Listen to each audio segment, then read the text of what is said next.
Hello, everyone, and welcome back to Shock Talk. We got a full panel here today, getting set for some good discussion. Go around the table and reintroduce everyone. We got Shane, my constant buddy here on Shock Talk.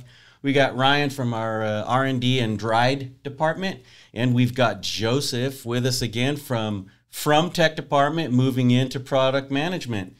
And today's topic is, believe it or not, camper van. My first question to the experts: what the heck is a camper van? That's a good question, and because a lot of people will call in and say, I have a conversion van, and then you're wondering, okay, so did you camper convert it? Did you 4x4 convert it? What conversion are we talking about necessarily, right? Right. But for the most part, a camper van is going to be something that's either going to be like a Class B or a Class C, like motorhome, something that's been converted to basically, become just a camper, not have a 4x4 conversion or anything like that. So camper van products that we offer are going to be for, let's say, Sprinter vans, the Ram van series, things like that, even like the E350s, or are those considered conversions? I would say E350 for sure. Yeah. I just outfitted. That's a Class C if they put Class the camper on the back. That's right. Well, there's a lot of Class B Yeah. E350s. Absolutely. Oh, that's true too. Yeah. Class B with a diesel. Yep. One of our coworkers, I outfitted a set of shocks. He did a U-joint off-road conversion on an E350. Was that Mr. Class O'Keefe's B. van?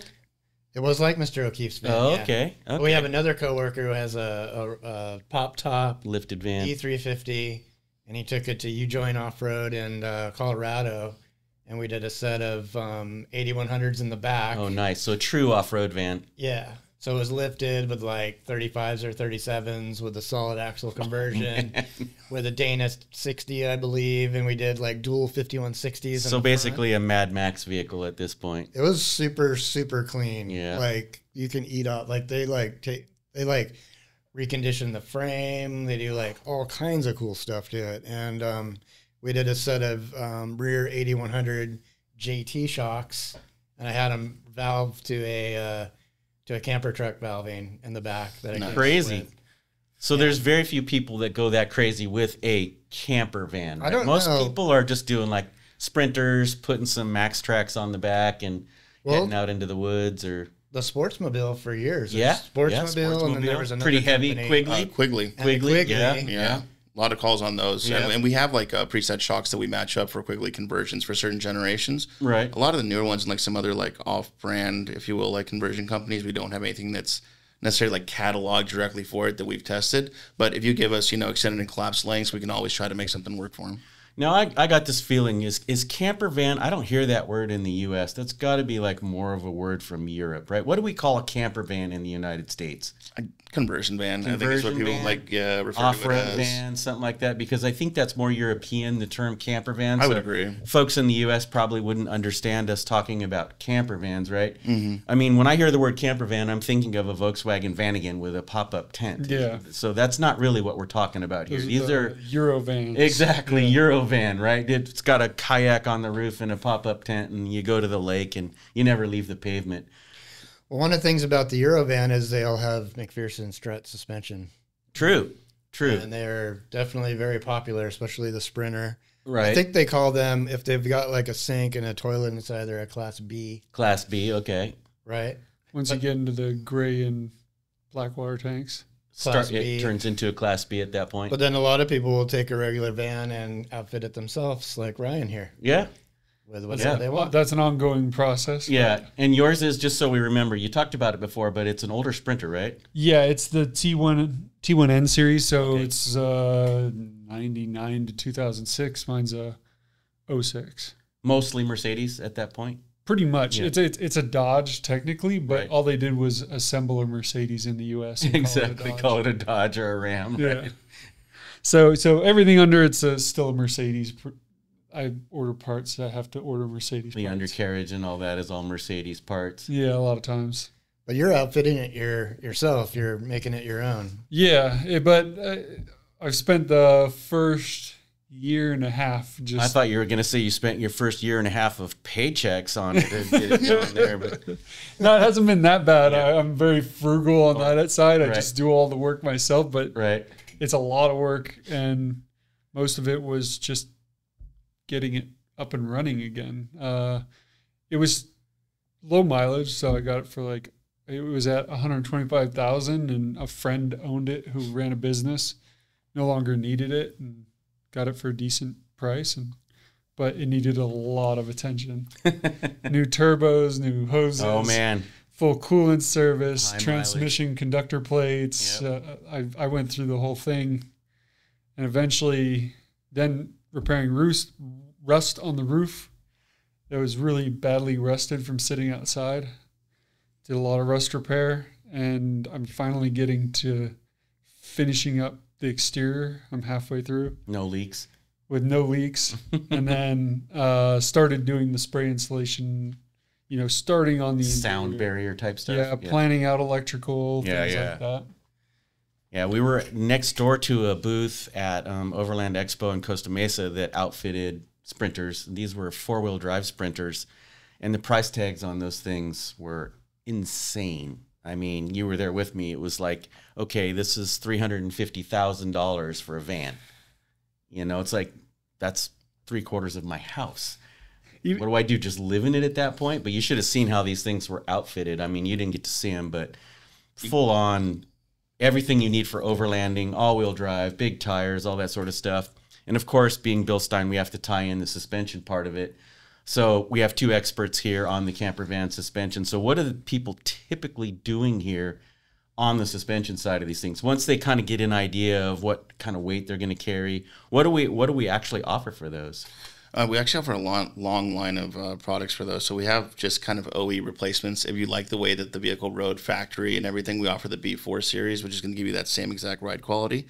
Or then you kind of go into tiers of B6 performance, right? So you start a lot of confusion on those tiers there too. Tons of confusion because it brings us a lot of tears with the tiers. Yeah, agreeably. Yeah, they're all labeled B6, but you have a B6 standard, a B6 camper, and then a B6 camper advanced. Right. So further the confusion. Yeah. Right. So break it down for the customer. You said B4 is for the person who's leaving it stock, no lift, probably no or minimal tire change. Or it's kind of a replacement. Like, OE replacement. Basically, like if your shocks are worn out, right, you can get a B4. And you're not looking for a performance gain or anything like that. You just kind of like the way it rode, and you want to put it renewing back to that setting. Yeah. So, I mean, a lot of people they don't even take them off road. They're exactly. You see these things in campgrounds or down at the beach and all that kind of stuff. Yeah. I mean, I live in a little vacation town north of San Diego, and it's full of Sprinter vans. Just really nothing done, but just people just love to drive them. You can carry the kids, the dogs, the gear, everything you need, and never go off the road. So that's B4, right? Absolutely. Yeah. Okay. Yep. So B4, we basically force match OE shocks and maybe add a little bit more control, drive it around, make sure it's okay. And that's what a B4 is. Nice. So now we're getting into the trail of tiers with B6. So go through the levels of B6 that we have. So we have the standard B6, and that'd be kind of like your first performance upgrade. So if you had like a camper van that maybe didn't, or a Sprinter van that didn't have a ton of weight in it or something like that, and you were just looking to upgrade the performance on it slightly from a twin tube to a mono tube, you'd be looking at the standard B6. Okay. Mm-hmm. So a little bit sportier. Maybe this thing might see some light duty off-roading, gravel roads, things like that.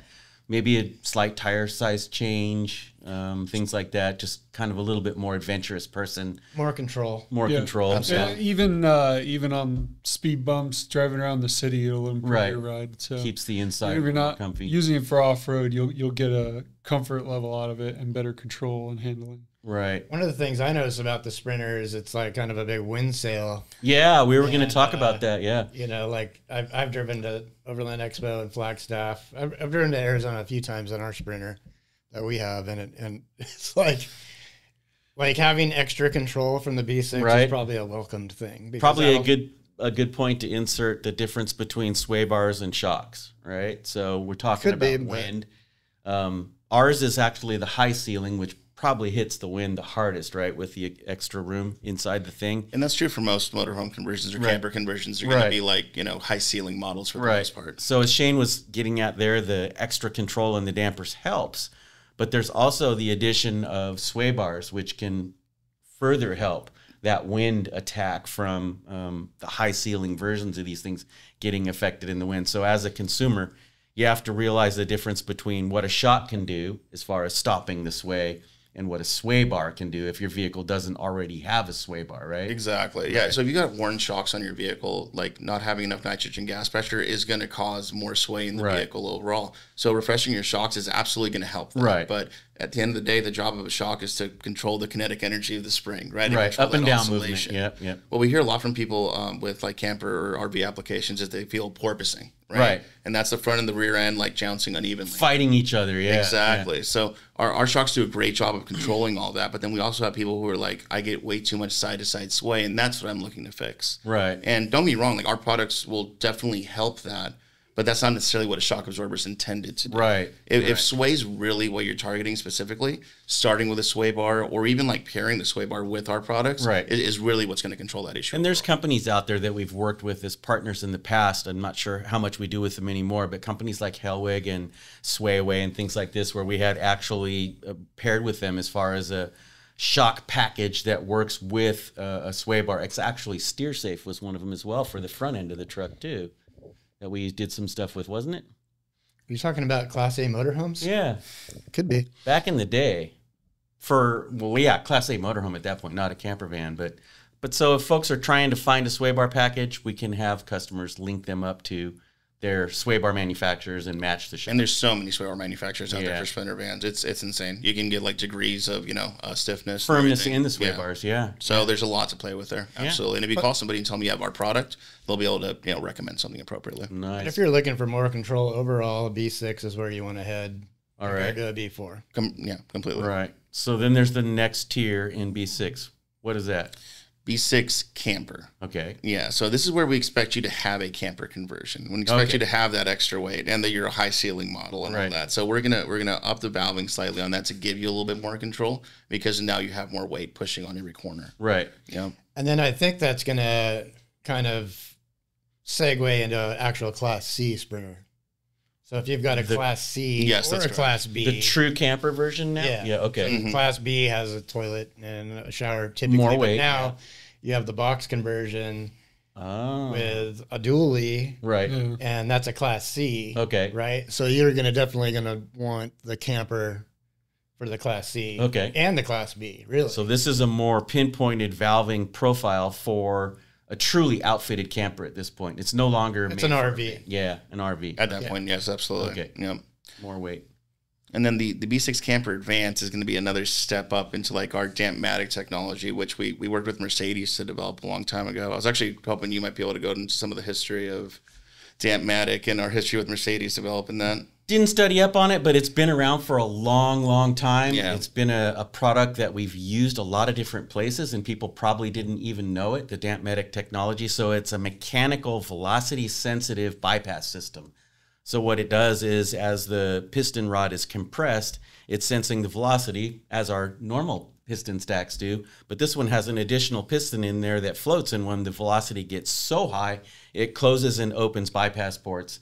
So it's really cool for controlling lots of heavy weight movement, quick heavy weight movement. Yeah, so if you take a sharp turn, you hit a sharp input, the shaft speed increases, and it'll actually close that valve. You'll get a little bit more control out of it. Right. And then as you're cruising down the road, that valve opens up, and now you're back to soft cruising. Nice and soft. And I really think that that's a solid upgrade for both a full like Class B or Class C motorhome. But either way, I do think like the larger motorhomes would be the ones that would benefit from that mainly because they have more weight for that additional control to be effective essentially. The Dampmatic on the Camper Advanced, and I believe we only have it for the Sprinter. Right. That's what I was going to ask is where does this fall? Yeah, we don't have them for the Ford or the... Right, like the E-Series. Or the ProMaster or anything else. It's only on the Sprinter. Okay. Both the Camper and the Camper Advanced are Sprinter exclusive. Right. Yeah. But the technology on the Dampmatic is basically it has that bleed port that opens up. So with an RV, you've got to have a ton of valving to keep keep control, right? But then it becomes harsh. Right. Yes. So the Dampmatic like bridges that gap. It kind of has that little relief for just the normal driving down the road. It won't be harsh all the time. Nice. Basically. Yeah, so that it's controlling the big hits, but letting you stay nice and comfortable over just a regular driving situation. Yeah, like a lot of like the high frequency, I call it high frequency or high velocity, low displacement, or another road is little high frequency things in the road, but something that it might the suspension has to move a little bit before it closes off, Right. And it'll allow it to kind of take care of some of that nibbly high frequency stuff in the road. But the shocks do have a ton of valving in them. Yeah. So it's nice to be able to not be in that hard mode all the time, and that's where the Dampmatic is good. I think the term that we're looking for is, we don't have it here, or a lot of it here, but it's a frost heave, where it's a seam in the road, you know, between a bridge and, you know, the asphalt part of the road turns from asphalt to concrete, and they get that broken edge. Those are really a bad spot for motorhomes. If you don't have the right suspension, the dishes fall out of the cabinets and the doors open up and the dog hits the ceiling when you go over the bumps and things like that. So that, I think Dampmatic helps solve a lot of those problems. Absolutely. Now, we don't just have this stuff for camper vans. We also have it for real motorhomes, Class A motorhomes. What are some of the fitments that we offer? Not these different fitments, but let's say a regular B6. F53. F53, that's Extremely the front popular. engine Ford chassis, right? Yeah. Yeah. Yeah, Ford F53s, Freightliner XCs. Okay. Monaco chassis. Monaco. Yeah. And we have some partners with those other chassis as well, like a Source Engineering, and there was one other partner. Power Brake and Spring. Power Brake and Spring. They're actually really cool. They kind of specialize in high gross vehicle weight applications, and they provide a lot of the country with like their shocks and springs for ambulances, fire trucks, stuff like that. So already they're in that high gross vehicle weight world. So motorhomes for them is almost a given. Yeah. Right. So what do you think is the newest trend with, let's go back to sprinters. What's the newest trend with those? I mean, you're building one, and you talk to people on the phone every day. So what was something that was trending with a lot of the customers that you were working with? I think it may still be pretty popular, but I think people's focus are changing. But the full off-grid overlanding, Right. so So really big. dual battery systems, solar. Yeah. For really big for a long time, and there are still people building them like that, or Right. for van life. The van Right, life You know, trend. right. when you're really you're going to spend a lot of time in your vehicle. Right. But I think I've also seen the trend towards something that's a little more usable as a weekender type of product, Right. where there's several companies that make them more of an adventure van. Right. You got lots of gear hooks and tie downs for cargo. You can modify it and change it around as you need it Everything's for whatever you're using it exchangeable, for. right? So one Yeah. day you can haul mountain bikes, the next day you can put kayaks, and whatever needs to go inside throw is completely climbing modular. gear in there, and Yeah. do a Or climb, take it yeah. all, right? yeah, take the rafts out. And, Yeah. There's companies out there that make like these like interior modules. I like know. that, I was looking Oh, at yeah, that. they're- that are Overland designed Expo. for like it might even like take up the whole side of the wall or something, Right. but it has like all kinds of not weird, actually cool stuff, but it could be a table, or you can have a thing that drops down and you can sleep, and it's a sleeping Right. platform. Right. Or, I was looking all at kinds that. of stuff. Yeah, like it's that. making it as modular as possible, Right. so that for whatever use you intend it for, you can still, you're not limiting its usage. Like when you convert it to a full-on camper van, Everything's you have fixed. a fixed bed. Yeah. Now you can't get certain things in your van. Yeah, there's a anymore. lot You're of not space gonna- that's lost. Yeah, you can't load your motorcycle in and do a track day or go out Yeah. to the desert anymore. Or you could put it on a Well, that's what I was hitch, going to but- say. Is it's such a useful platform to be able to have yourself and your gear inside, right? Out of the potential for theft, right? Out of the weather. Obviously, if you're sleeping in it now, the gear's outside and you're inside. But to me, it just makes sense. I like to sleep inside. I don't want to be outside in the weather. So it's a house. It's a big place where you can sleep and eat and cook and not be out in the weather. It just seems to be like it's a good idea. That was the old saying, right? Is like buy a really expensive car because you can't drive a house, but now Exactly. you can. You certainly can drive you a house pretty these much days. can drive a house. Yeah. Yeah, it's I do a lot of off roading, and it's I always are running across people with vans, in places maybe where they shouldn't. Well, that's what I was going to ask. Do they seem pretty capable? Like you look at it and it looks like it's a very capable platform, but I mean, how really capable are they? Well, I mean, they seem to have a lot of ground clearance if you do a lift, like if Right. you do like an agile off-road lift, which Right. is like basically they take a B6 shock and put a spring on it, Right. and it's like a spring assist. Right. So they would the Sprinter has a transverse leaf. That's the spring. And then they add looks like a pretty light spring rate. And maybe 100, 200 pounds, 300 pounds. I don't know exactly what it is, but it helps the transverse leaf, and then you preload it a little bit, and it lifts it. It's kind of neat. But yeah, you can lift it like 1.5 or 2 inches, and it seems like you have a lot of ground clearance, and that's part of off-roading, is just not hitting the ground. Right. So I can get the additional ground clearance, but how do they do like on obstacles where they're so top heavy? Do they still seem pretty planted? Have you seen them? I mean, I drive mine on desert trails mostly. Mm-hmm. I've never had really even a clearance problem. I don't do anything extreme. Right. But I can get through washes. And right. Off camber. Up banks, off camber. I haven't really had too much I was concerned about. I didn't lift mine, so mine's not as top heavy. Right. Or roll, the higher roll. So they're fairly capable. Now, yeah, I just threw all-terrain tires on it, and it goes. How popular is the all-wheel drive? I mean, do all of them have all-wheel drive? Or? A lot of them are two-wheel drive. A lot of them are two-wheel drive? Yeah. Mine's rear-wheel. Yeah. And you can air down your tires a little bit. Yeah, you'll get where you there. need to go. I mean, I'm going out where people are scared to go with their Subarus. Yeah. Well, I mean, it's kind of like you're kind of like treading around where the Subaru guys are too. Right. Their Subarus are the same thing. It's like, how'd you get here with your Subaru? Exactly. At least, that car is our all-wheel drive and, fairly capable, but to me, I always wonder how deep back in there you could get. Now, you're obviously not going to drive it up Hell's Revenge in Moab, but... Well, with anything off-road, you got to know what your vehicle is, exactly. what it's capable of. Yeah, the limitations of it right away, yeah. So you can there's plenty of graded dirt roads you can drive down in this country. Right. Now, or in Baja or whatever. Exactly. That you can take it down the Baja. Now, we wanted to make one other point as well while we were talking about this. So we've talked about the van style of camper van, if you will. Now, there's also something more like what you have, which is a truck chassis with a camper on it. Yeah. And the advantage of that is you get about the same space that you have inside of a camper van, but more off-road capability, right? Yeah, you could put I have a truck camper on a Ram 3500, and it has low-range four-wheel drive. Right. You could put big tires on it, and you could take it off if you want.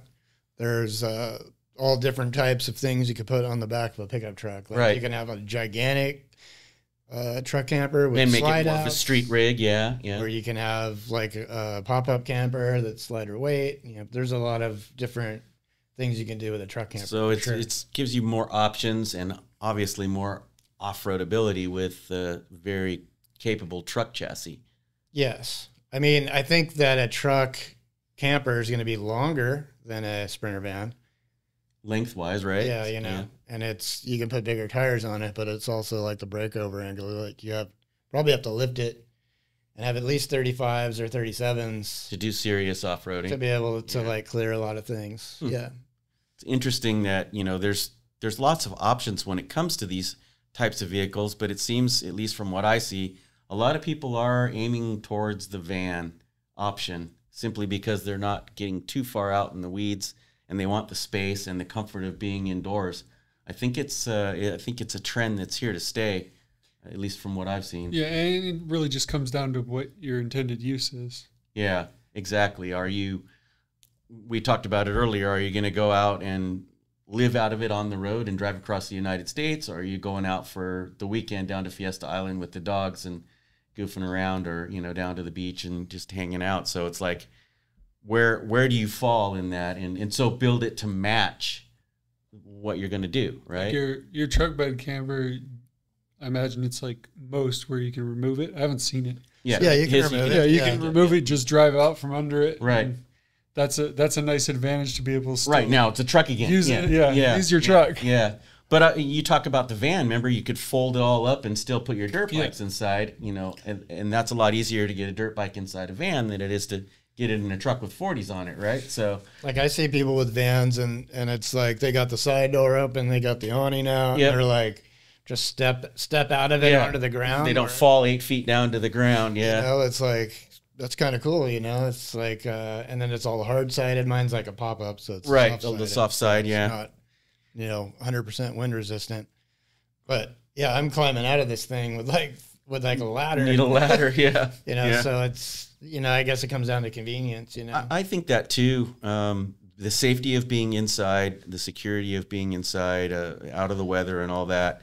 And then just the options that you can put inside these, anything from just kind of a raw interior with beds that flop down to full on sinks, bathrooms, showers, refrigerators. I mean, I've seen these things with everything. And then I've even seen them that have a top that pops up for the sleeping area, right? Oh, So yeah.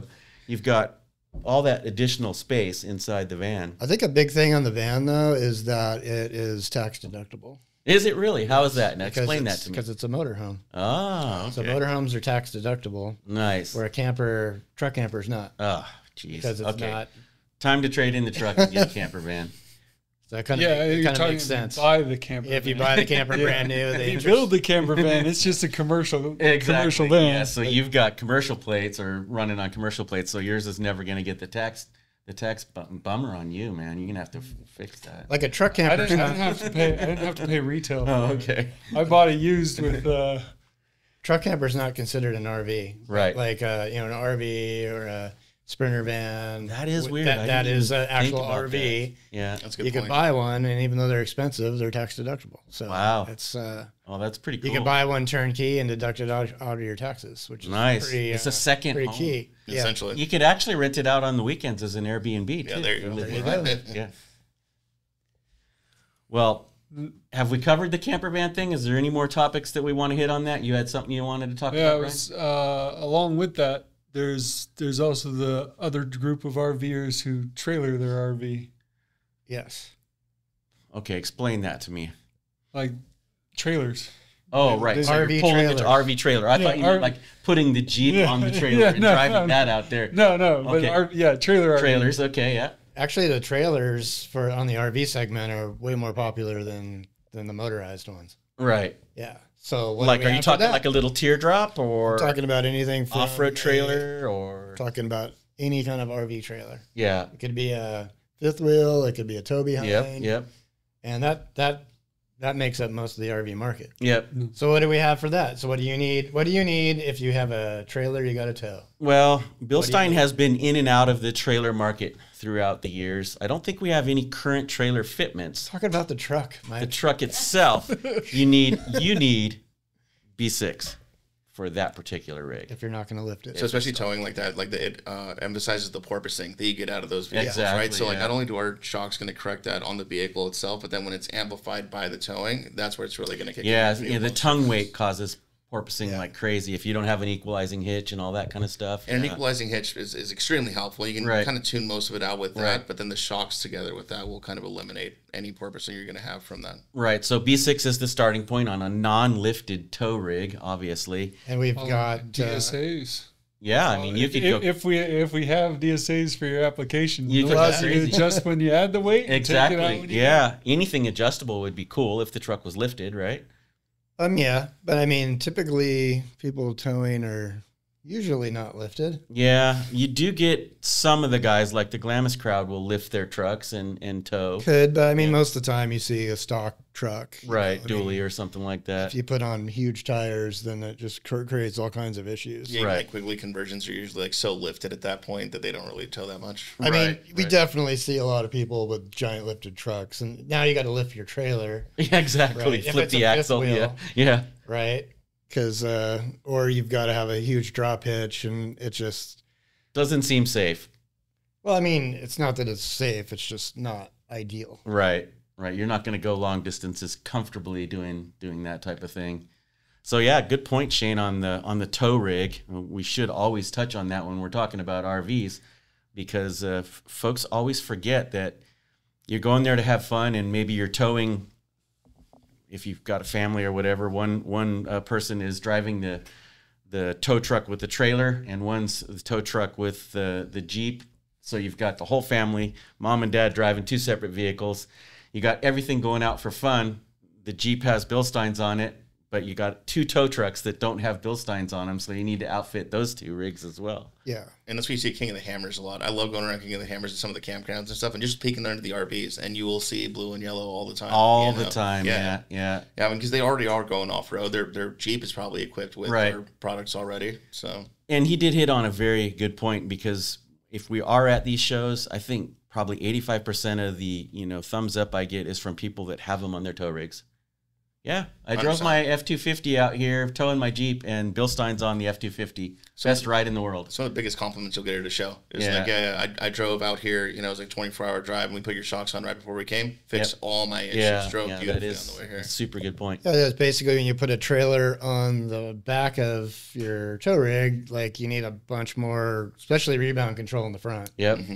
Or it does that porpoising thing. The tug, So the Bilsteins have a lot more rebound control than a stock shock does, because a stock shock's a twin tube. It fades out fast, Quick fade after driving a little bit.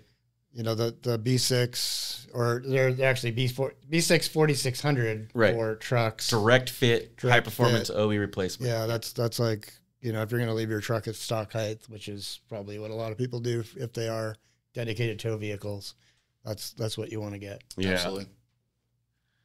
All right. Anything else that we missed, or I missed? Seemed to be off today. It's like some weird alignment of the planets or something. If it wasn't for Shane, we'd be on a completely different topic. I think motorhomes are like, our campers are just such a wide subject. Yeah, it's kind of like, where do you go with it? My whole thing with motorhomes is like, the companies who outfit them will buy the chassis one year, right? And then the year after that is when they'll actually build it. And the year after that is when they sell it and market it. Exactly. So the black hole is gone. They've gotten rid of it. Exactly. Yeah. So like you'll have, whatever into allows, you'll have people with like a E350, for example, right? Which had that chassis change in 23. Right. I believe, or 23 was the last year we supported. 24 is when it changed.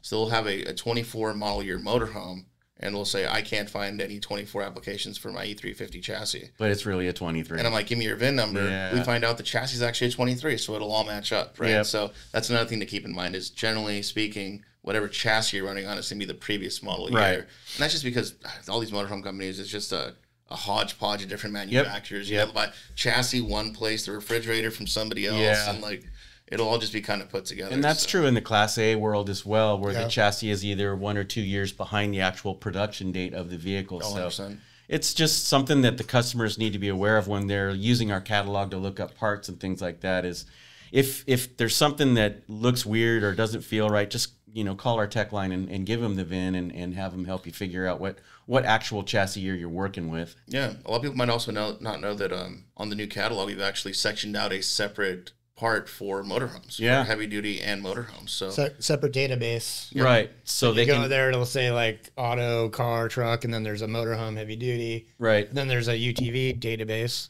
A lot of people with RVs have UTVs as well, right? So so now they're able to locate parts for their motorhome by make, model, and year. 100%. Which was not available previously. That took a lot of punching around Excel sheets and things like that to find the data on that. That was always a you need to call us situation. We'll kind of match it up for you for the most part. And that was all tribal knowledge that was stored in some Excel sheet somewhere in some folder. And now it's all for the customer's use out in front where they can get at it. Yeah. And I know we put a lot of time in to make sure that all of that stuff was really, really cutting edge, where it was all up to date and as perfect as we could get it. As hard as it is, like you said, motorhomes being more or less a hodgepodge of things, different axles and tires and wheels from all over different parts of the company, and you probably never get 2 of them that are exactly the same, even from the same company. So it can be hard to fit those. Did you have a straight axle? Did you have IFS? How many airbags did you have? Exactly. These are all factors. So sometimes it can be a little overwhelming to make that choice, and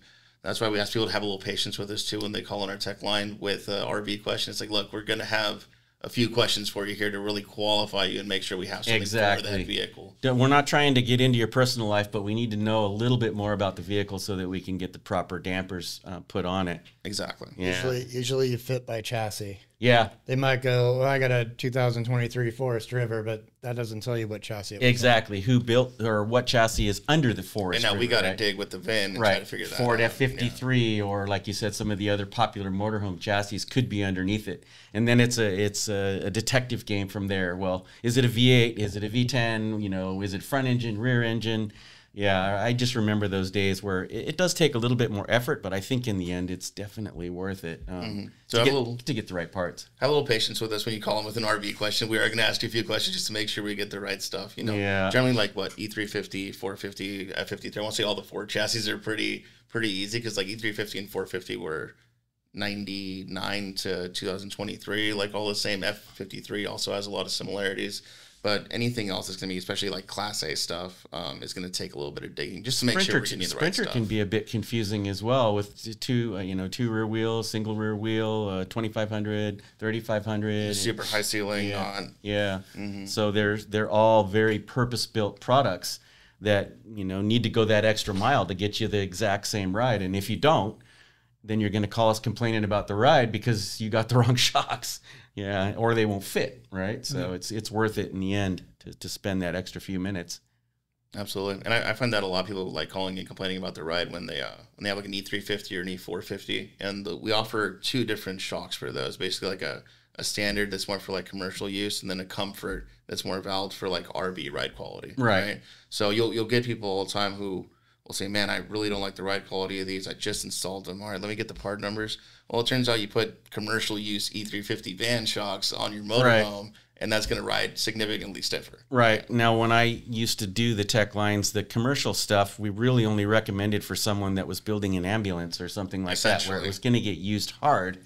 And, of course, the comfort one. And then we started doing some stuff based on wheelbase as well. Of course. Do you have the longer wheelbase? How much tail hangover is there over the axle and things like that? But having 2 choices does make a difference. So then you might have a customer that really likes that firm, secure ride, even on a smaller, lighter coach. Or you just might have that person that has a bigger, longer coach that wants the softer ride and, not get bounced around so much. So that's another good point is, you got to know what you're going to do with the truck and how you like it to ride, for sure. The underlying theme on all of our products, know what you're going to do with it, right? Exactly. Have an idea in mind. I don't know how many times we've said that on this podcast. We don't have Junior here to yell at us anymore about it. But, yeah, that's definitely true. No matter what vehicle you're building, know what you're going to do with it and what you want to do with it, right? Yeah, you got to start with the end in mind. Exactly. And it's really hard to do. It is really, really hard to do, to plan all that out. Yeah, you might have a vision. Yeah. You have this vision of what you're going to do. That's constantly changing. Then, crap, I added more weight. Now I need to change my shocks or whatever. So, and that's the thing, your vision might change along the way, and that's totally fine. Yeah. But, understand that we'll have to make some changes to, accomplish that vision. Yeah, buy the shocks last, right? So you're not getting the wrong ones, hopefully. Or like I started with the B4s because they were available quickly. Right. Now I've got the B6s on it. Right. And we were able to get rear shocks for that now for the B6s. So the product is still kind of becoming available.